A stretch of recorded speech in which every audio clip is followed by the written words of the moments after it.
Hello, welcome to Diversify Your Retirement Portfolio. Why a 401k plan shouldn't be your only retirement account by Dr. Melissa Cohen. So this training is basically just to give you a few reasons why you should not put all your eggs in one basket. A 401k plan is offered through most employers, any major corporations and such. So a lot of people are contributing to a 401k plan, and that is absolutely great. There are some great benefits to that, but there are also some downsides as well. So I just want to go through this training and just to give you some better insight into why you may need to have more than just a 401k for your retirement plan. And there simply is just because diversification equals more choices equal more options, and more options equal less risk and more flexibility when you go to retire. So the reasons to have multiple accounts besides just a 401k is with the 401k, you pay taxes at the withdrawal time. So right now you're not paying any taxes on that money that you put into your 401k plan, but you will when you retire. So that is a benefit right now. But the assumption with that is that your tax bracket is actually going to be lower when you retire.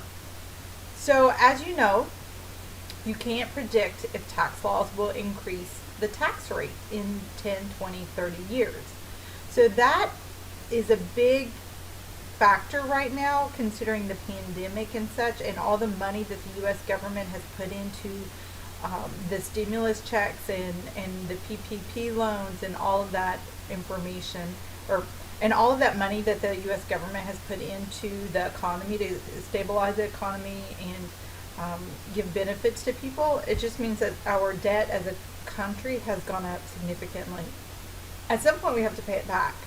So the thought here in the financial community is that at some point they're going to have to increase taxes among workers as well as corporations before we retire in 10, 20, 30 years. So your tax bracket may actually be the same, or it may be higher. We don't know that. And that assumption is starting to look less likely. So, just as a normal disclaimer here, I can't predict the future. You can't predict the future. We can't predict the future. But we do need to be aware of the possibilities and such. So the second reason why you need to have multiple accounts for your portfolio, your retirement portfolio, is spreading your money across assets will reduce your risk. So you can spread these across taxable and non-taxable accounts. So that can be a regular 401k. It can also be a Roth IRA account. And it also minimizes your taxes and minimizes your income, both now and both later, depending on how you set those up. And another item to note is you may have spent the last 10, 15, 20 years contributing to a 401k retirement account like you were supposed to, and you met your employer match, and you did 10, 15% of what you could. But the problem with the 401k is you can't withdraw any money prior to age 59 and a half without being penalized and paying taxes. Now, another aspect that you can look at is a Roth IRA. It's just money that you have that you've already paid taxes to the government on. So it's money that you have and you can put into account. It is limited. You can only put up to $6,000 per person of earned income per year.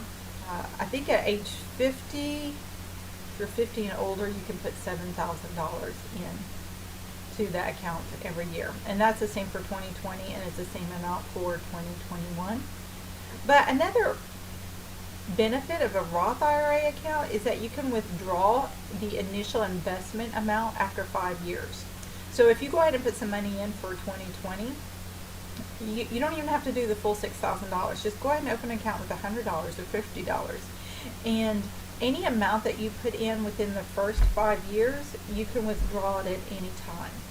So it kind of can almost act like as an emergency savings account as well as a retirement account. So you definitely don't want to use that money unless you have to, but you can actually access it in 5 years without all of these penalties and such. So just to give you some other options, I'm not just pushing a Roth IRA account, which I definitely think you should have some money into that every year. Another consideration is just to look at your short-term investment options for your money. Obviously, these options listed on the screen here, they're relatively liquid. That means you can get your money out fairly quickly, and they're low risk, and they're also low payment amount, like low earnings. Cash is always good. If you can keep your money in a savings account. You can look for a high yield interest account, but they're still not going to be very high. So maybe 2-3% is probably the highest you're going to find at this point.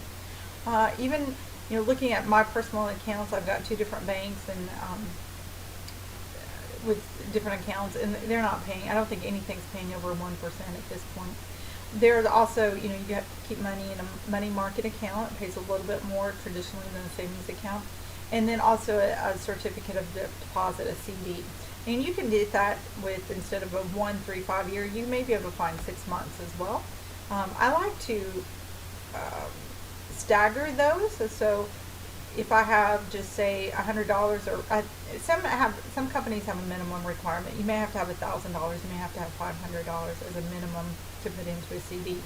But I like to stagger that. So if you have extra money, that way in 6 months time, like if I put it in January, then it comes up for renewal in the end of June, so July, so I can withdraw my money if I need it, and then I can go February, put money in, and then that way it will technically expire in August. So if I need my money, actually I have some form of income coming in every 6 months if I needed that as well. So looking at these short-term investment options for your money, I just wanted to give you some other alternatives. And obviously there's lots of others that are not listed here, such as real estate. There could be gold, any type of precious metals, jewels, diamonds, any gems, anything like that, worth money, coins, real estate, Bitcoin, anything like that are other options as well for your money. The only advice that I would give you is just be sure that you invest in something that you're familiar with. Definitely don't jump on the bandwagon and do it because everybody else is doing it when you don't understand what risk you're taking and how much you can potentially lose of your money as well. So anyways, thank you for joining me for Diversifying Your Retirement Portfolio by Dr. Melissa Cohen. If you have any questions, feel free to email them and I will try to find answers for you and reply back. I can be and reach us at www.smartandsassymoney.com. Thank you very much.